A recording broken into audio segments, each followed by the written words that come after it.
once again.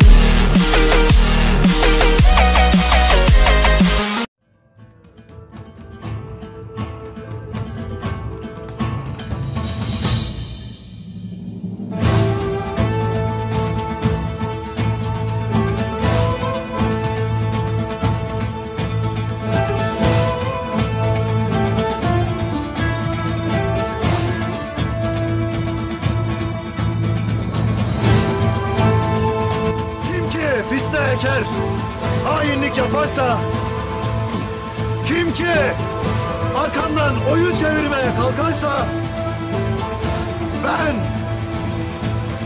Ertuğrul Gazioğlu Osman, babamın kurulduğu ulu post,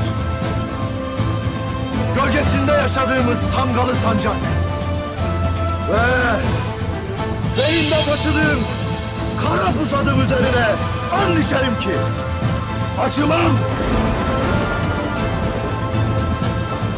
Sen olur yıkar, ateş olur yakarım.